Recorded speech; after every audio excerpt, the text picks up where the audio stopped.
राहुल गांधी की यात्रा पटना में समाप्त हुई है। पटना मेरा लोकसभा क्षेत्र है, तो मेरा तो कुछ दावा बनता है कि थोड़ा उनसे सवाल जवाब करूं, लेकिन पार्टी का निर्देश हुआ कि दिल्ली आकर राष्ट्रीय मंच से जवाब दिया जाए। तो फिर मैं कल रात में दिल्ली पहुंचा।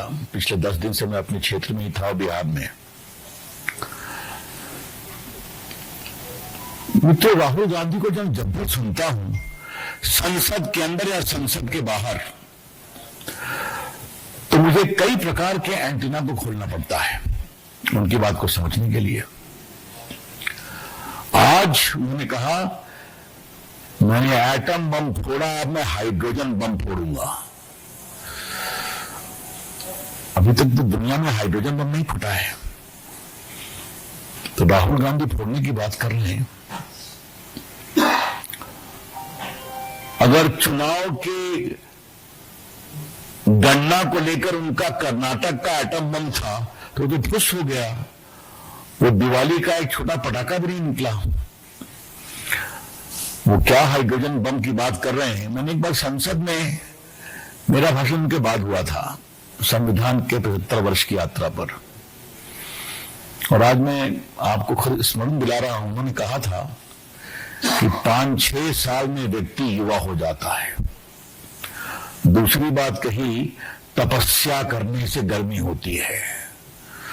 मामला का संविधान का था तो थोड़ा मैंने बड़ी तैयारी की थी, लेकिन जब मेरा नंबर आया, हमने कहा, माननीय अध्यक्ष जी, आज तो ज्ञान का जो प्रवाह मैं विपक्ष के नेता का देख रहा था, तो मुझे लगा कि मुझे दोबारा पढ़ाई करनी पड़ेगी।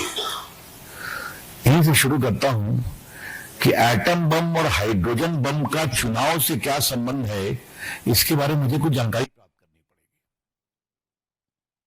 पड़ेगी। राहुल गांधी जी, क्या हो गया है?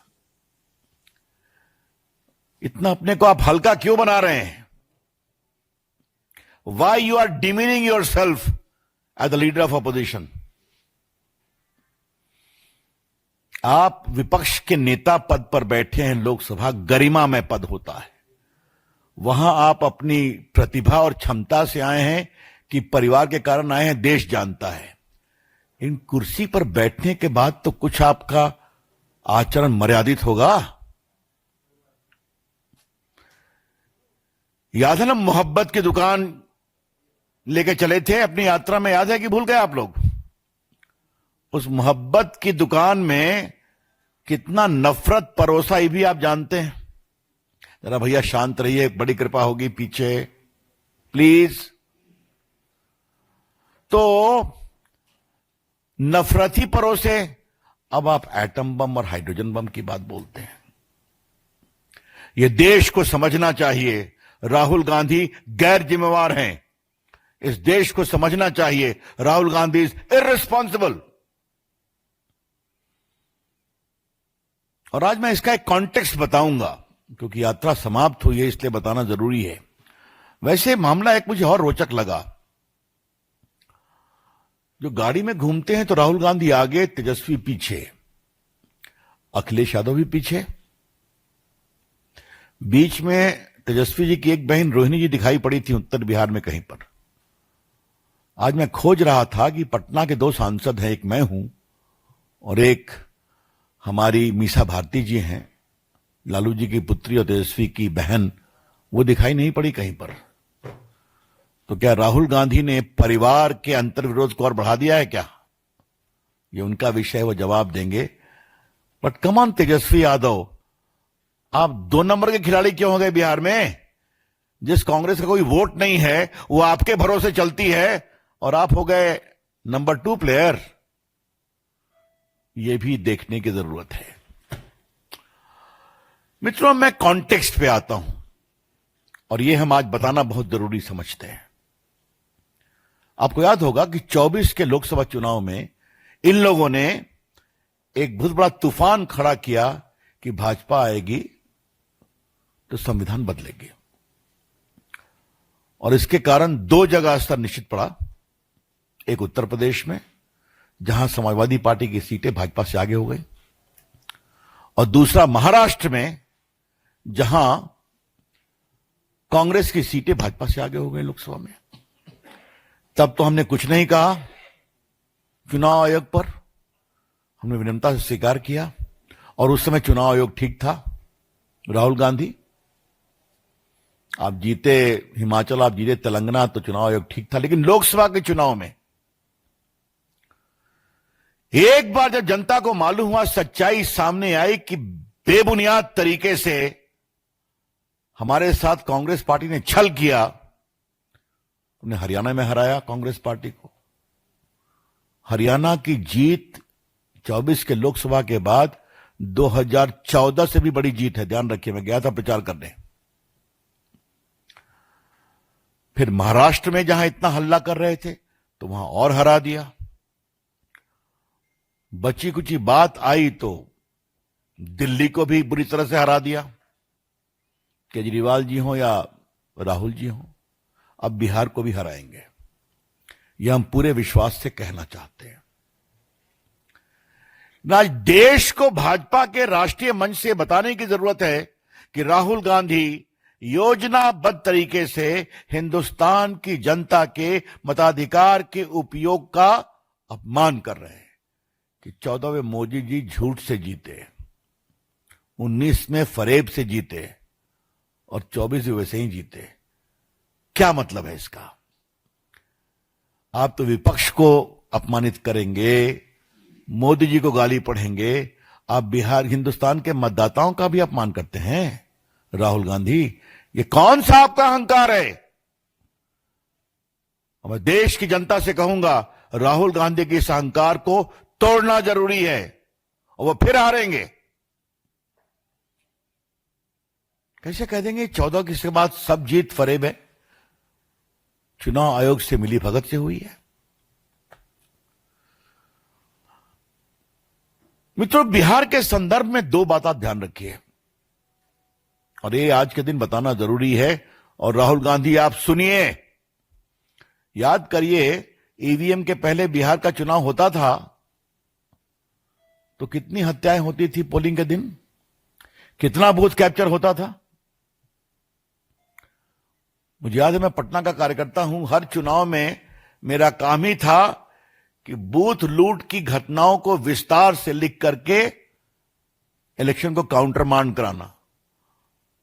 संजय को याद होगा कि पटना में हमने 4 चुनाव काउंटर मांड कराया, याद है कि नहीं? गुजराल साहब भी लड़ने आए थे, कई लोग लड़ने आए थे।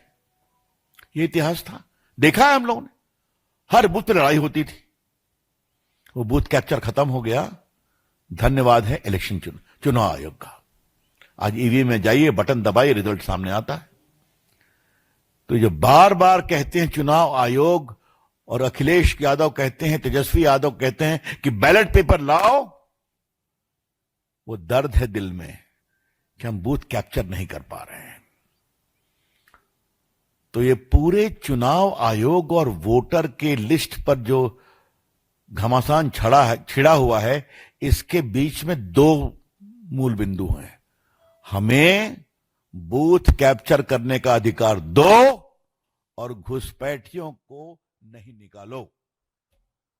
आई रिपीट, इस पूरे एसआईआर के पीछे जो अभियान चल रहा है, इसका पर्पस यही है, give us the right and the might to capture booths, tear away ballot papers, and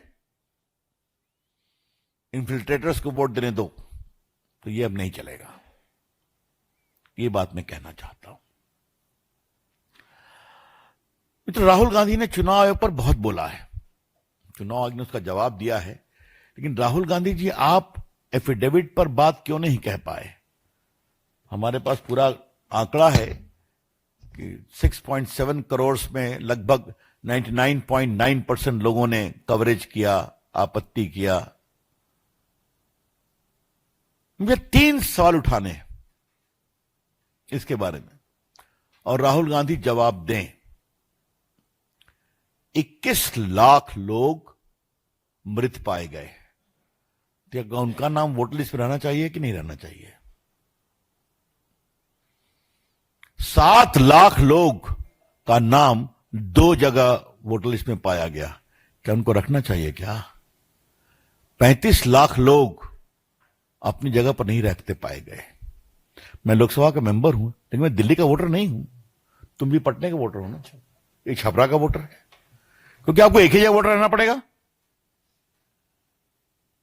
अब राहुल गांधी तो समय के अनुसार कभी वायनाड चले जाते हैं, कभी रायबरेली, कभी अमेठी, छोड़ दीजिए उनकी बात। लेकिन मेरा सवाल यह है कि अगर चुनाव आयोग ने कहा कि आपकी जो आपत्ति है तो आप एफिडेविट पर दीजिए, तो एफिडेविट से क्यों भागते हैं राहुल गांधी? क्योंकि एफिडेविट पर झूठ बोला तो आपके खिलाफ कानूनी कार्रवाई होगी, इसलिए वो भागते हैं। और राहुल गांधी ने कोई पहली बार नहीं किया। याद होगा, चौकीदार चोर, राफेल, सुप्रीम कोर्ट ने जब सारा एलिगेशन रिजेक्ट किया तो सुप्रीम कोर्ट पर टिप्पणी की गई थी, तो बाद में माफी मांगा उन्होंने कि हमने सुप्रीम कोर्ट के निर्णय को गलत कोर्ट किया। याद करिए पेगासस, याद है ना, जो फोन में पेगासस था, सुप्रीम कोर्ट का कमिटी बनी, कहा जिनको जिनको अपने मोबाइल पर पेगासस का होने की शिकायत है अपना मोबाइल दे दें। क्या राहुल गांधी ने मोबाइल दिया? क्या रोज दिखाते थे मेरा मोबाइल देखो? तो राफेल हो गया, पेगासस हो गया, 370 हुआ, सेना से उनके शहादत का सबूत मांगा, क्या क्या नहीं किया। आज तक उसने कंडेम किया है पहलगाम की घटना को सीरियसली? सेना क्या कर रही थी, क्यों नहीं कर रही थी? हमारे बहादुर सेना ने इतना जबरदस्त ऑपरेशन सिंदूर में काम किया, एक शब्द निकले, छोड़िए मोदी जी को, सेना के प्रति शुभकामना के एक संदेश निकले कि आपकी बहादुरी का हम समर्थन और सम्मान करते हैं? बिल्कुल नहीं। तो क्या सेना, हां मैं भूल ही गया, मीडिया, आप लोग बिके हुए हैं, कहते हैं ना, हम लोग इतने वर्षों से इस मंच से आपसे बात करते हैं, हम लोग इसकी हिम्मत भी नहीं कर सकते। वो तो अपने मंच से कहते हैं आप लोग सब बिके हुए हैं। तो क्या मीडिया, क्या चुनाव आयोग, क्या सीवीसी, क्या सीएजी, किसी भी संवैधानिक संस्था को राहुल गांधी ने नहीं छोड़ा है। बस न नियम न कानून, जो राहुल गांधी का है वो सही है। तो राहुल गांधी जी, अब आपका जमाना गया। आपको बिहार की जनता और देश की जनता जबरदस्त रूप से हराएगी, ये मैं कहना चाहता हूं। मित्रों, एक अंतिम बात मुझे कहनी है और बहुत पीड़ा से कहनी है, फिर आपके मैं सवालों का उत्तर दूंगा। लोकतंत्र लोकलाज से चलता है। मैं रिपीट कर रहा हूं, लोकतंत्र लोकलाज से चलता है। और लोकतंत्र में एक बहुत बड़ी बात होती है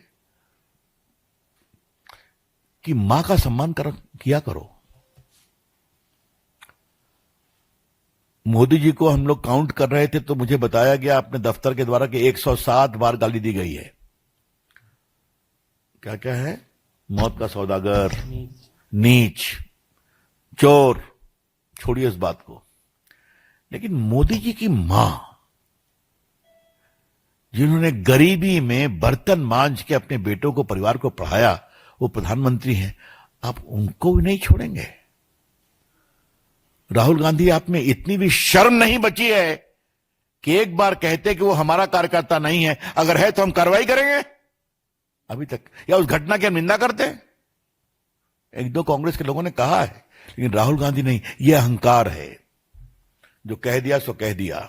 और एक नफरत है कि मोदी जी जिस गद्दी पर आप बैठे हो, इसको तो भगवान ने मुझे दिया है पट्टा दे करके, आप क्यों बैठे हो?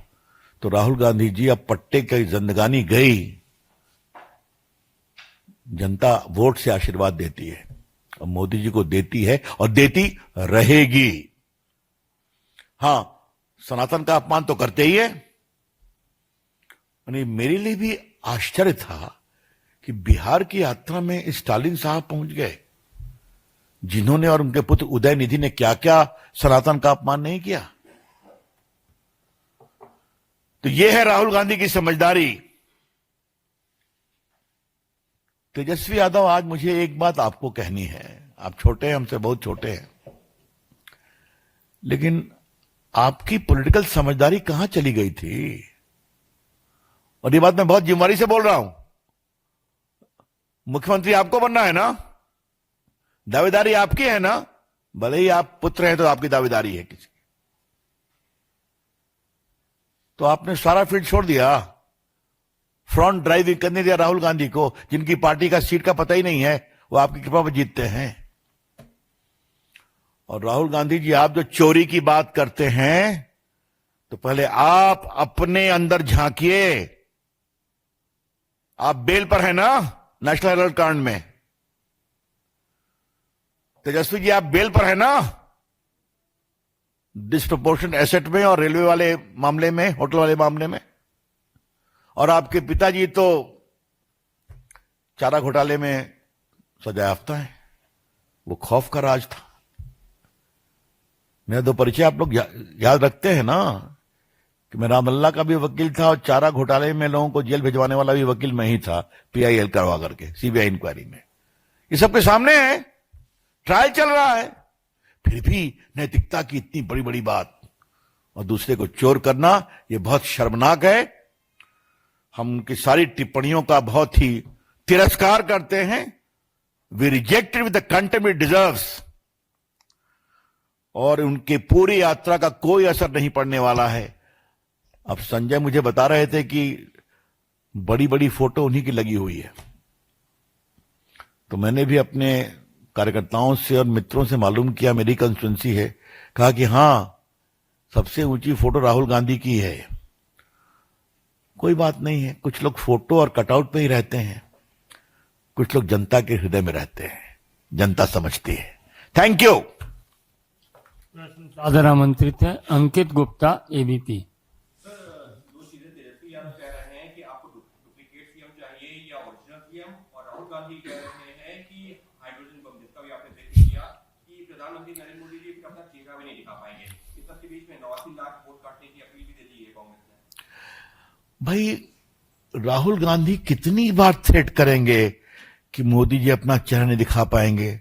मैं जब सदन में बोलूंगा उनकी आंख देख कर करके, तो मुझसे आंख नहीं मिला पाएंगे। एक बार तो हम लोग सदन में थे ही, जाके उनकी गोद में गिर पड़े, तो मोदी जी को कहना पड़ा कि गले मिलने और गले पड़ने में क्या अंतर है, वो हमको दिखाई पड़ा। तो ये तो राहुल गांधी आपका हाल है। अभी जिस दिन ऑपरेशन सिंदूर की बहस चल रही थी, इतना कस के मुक्का मारा, सदन पर आप लोग थे ना, तो स्पीकर को कहना पड़ा भाई ये तो संसद की संपत्ति है। अब जहां तक तेजस्वी यादव का सवाल है, वो अपने भविष्य की चिंता करें। रिजल्ट आने वाला है। नीरज पांडे, जी न्यूज। अब ऐसा है कि उनका जो अपील होती है, मुझे अच्छा लगता है, एक बार भी कहते कोई घुसपैठिया है उसको काट दीजिए। ये हिम्मत नहीं है उनकी, बेबुनियाद फिर बातें करते हैं। नीरज पांडे।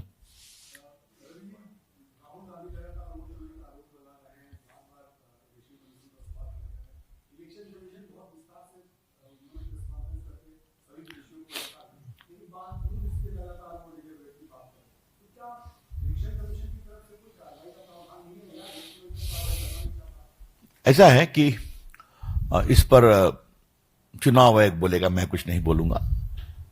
मैंने कहा है लोकतंत्र लोकलाज से चलता है मर्यादा से।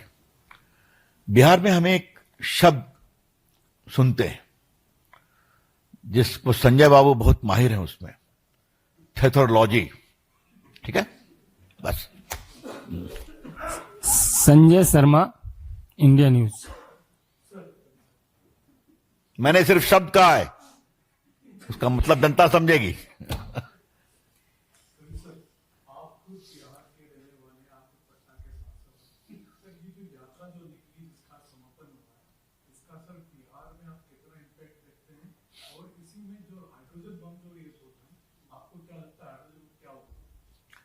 ऐसा है, राहुल गांधी को दावा करते हैं।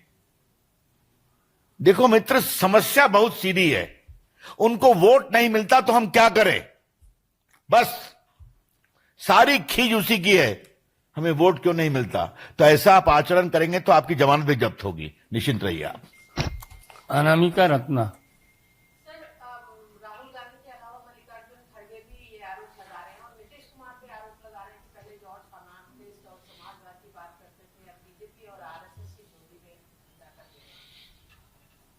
थोड़ा मैं श्रीमान खरगे साहब को स्मरण करा दूं कि नीतीश कुमार हम लोग का साथ ऐसे ही नहीं हुआ है। जब चारा घोटाले की लड़ाई हम लोग लड़ रहे थे भ्रष्टाचार पर, तब नीतीश कुमार छोड़ करके आए, समता पार्टी बनी, साथ में आए, बाद में उसमें रामविलास पासवान शामिल हुए, फिर शरद यादव शामिल हुए। तो ये जो एकता है, ये बिहार को भ्रष्टाचार से मुक्त करने और गुड गवर्नेंस के लिए है। लेकिन मैं खरगे साहब आपसे आज एक बात कहना चाहता हूं। आपके नेता तो राहुल गांधी होमवर्क नहीं करते हैं, लेकिन आप तो नेता पुराने हैं, थोड़ा होमवर्क कर लिया कीजिए ना। हाँ, कमलेश सिंह जी लाइव।